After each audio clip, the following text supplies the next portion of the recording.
తెలంగాణ రాజకీయాల్లో BRS MLC Kalvakuntla Kavitha మళ్లీ active అవుతున్నారా? బీఆర్ఎస్ నేత కల్వకుంట్ల కవితకు పార్టీలో కీలక పదవి దక్కనుందా? గత కొంతకాలంగా పలు వర్గాల ప్రజల సమస్యలను ప్రస్తావిస్తూ ఆయా అంశాలపై పార్టీ వాణిని బలంగా వినిపిస్తున్న కవితకు పార్టీలో కీలక బాధ్యతలను అప్పగించనున్నారా అంటే అవుననే జవాబే వినిపిస్తోంది. ఇప్పటికే బీసీల సమస్యల మీద జిల్లాలో పర్యటించిన కవిత బీఆర్ఎస్ పార్టీ 25 ఏళ్ల పండుగ వేళ రాబోయే రోజుల్లో క్రియాశీలకమైన రీతిలో పార్టీ వాణిని జనంలోకి బలంగా తీసుకుపోతున్నారనే వార్తలు వినిపిస్తున్నాయి. ఈ ఏడాది పాటు తెలంగాణ జాగృతితో సహా పలు సంస్థలను తిరిగి క్రియాశీలకం చేసి ప్రజల్లో చైతన్యం కలిగించి ఉద్యమ పార్టీకి తిరిగి పునర్వైభవం తీసుకురావాలని కవిత భావిస్తున్నట్టు తెలియవస్తోంది. Let us watch the story.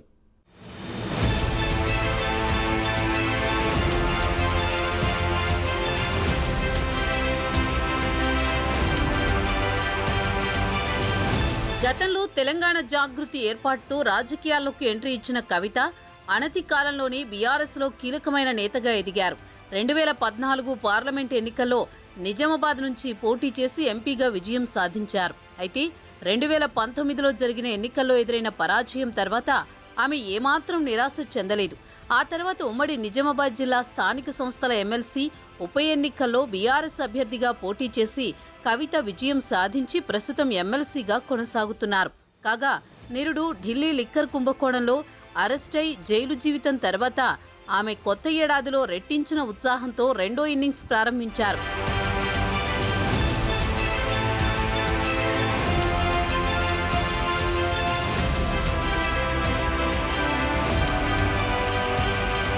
ఇప్పటికే ఉద్యమ సమయంలో ఏర్పాటు చేసిన జాగృతి సంస్థను బలోపేతం చేసే దిశగా అడుగులు వేసి జిల్లాల వారీగా సమావేశాలను నిర్వహించారు.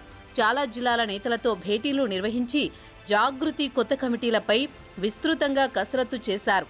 అలాగే బీసీల కులగణనపైన ఆమె ప్రధానంగా ఫోకస్ చేశారు. ఇందులో భాగంగానే ఫూలే ఫ్రంట్ కూడా ఏర్పాటు చేసి అప్పట్లో అసెంబ్లీలోనూ ఫూలే విగ్రహాన్ని ఏర్పాటు చేయాలని డిమాండ్ చేశారు. ప్రస్తుతం బీసీ రిజర్వేషన్ల విషయంలో కేంద్రం మీద ఒత్తిడి తెచ్చి వీలున్నంత త్వరగా అసెంబ్లీ ఆమోదించిన తీర్మానానికి ఆమోదముద్ర వేయించాలని కాంగ్రెస్ ప్రభుత్వం మీద ఒత్తిడి తెచ్చే యత్నం చేస్తున్నారు. అదే సమయంలో నిత్యం వివిధ ప్రజా కుల సంఘాల నేతలతో సమావేశమవుతూ ఆయా వర్గాల సమస్యలను అడిగి తెలుసుకుంటూ భవిష్యత్తులో చేయాల్సిన కార్యక్రమాలపై సమాలోచనలు చేస్తున్నారు. పార్టీ 25 ఏళ్ల పండుగ జరుపుతున్న వేళ ప్రజా పోరాటాలు చేసే దిశగా కార్యాచరణ సిద్ధం చేస్తున్నారు.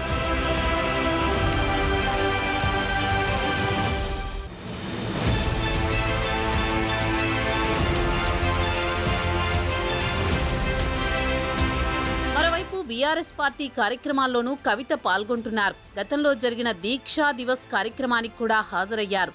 అలాగే గతంలో మాజీ మంత్రి హరీష్ రావును అరెస్ట్ చేసి స్టేషన్కు తరలించగా అక్కడికి కూడా వెళ్లి ప్రభుత్వంపై ఆమె నిప్పులు చెరిగారు. రాష్ట్రంలోని రేవంత్ సర్కారును టార్గెట్ చేస్తూ విమర్శల దాడి కూడా పెంచుతున్నారు. తెలంగాణ తల్లి విగ్రహ మార్పు సమయంలోనూ ఆమె ప్రభుత్వ విధానాన్ని నిరసిస్తూ తెలంగాణ భవన్లోని విగ్రహం వద్ద వినూత్న రీతిలో తమ అసంతృప్తిని ప్రదర్శించారు. హస్తం గుర్తు తల్లిని ఆమోదించేది లేదని స్పష్టం చేశారు.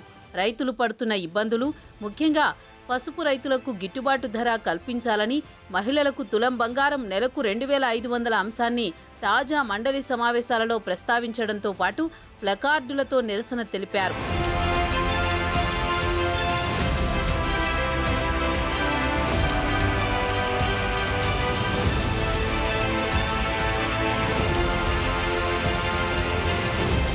ఇక పార్టీలోనూ ఆమెకు కీలక పదవి దక్కనుందనే ప్రచారం సాగుతోంది. ఇప్పటికే ఆమె సోదరుడు కేటీఆర్ పార్టీ వర్కింగ్ ప్రెసిడెంట్గా ఉన్నారు.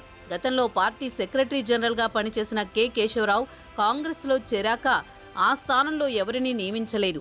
ఆ క్రమంలో కవితకు తగిన గుర్తింపు ఉన్న పదవిని అప్పగించాలని పార్టీ అధినేత భావిస్తున్నట్టు సమాచారం. అలాంటి పదవి అప్పగిస్తేనే కేడర్ నుంచి గాని, నాయకుల నుంచి గాని ఆమె కార్యక్రమాలకు మంచి స్పందన రాదని పార్టీ నాయకులు భావిస్తున్నారు. మొత్తంగా కేసీఆర్ కుమార్తెగానే కాక తనకంటూ ఒక ప్రత్యేక రాజకీయ గుర్తింపు సాధించిన కవితకు పార్టీ 25 ఏళ్ల పండుగ సందర్భంగా ఏ కీలక బాధ్యత అప్పగిస్తుందో వేచి చూడాల్సిందే.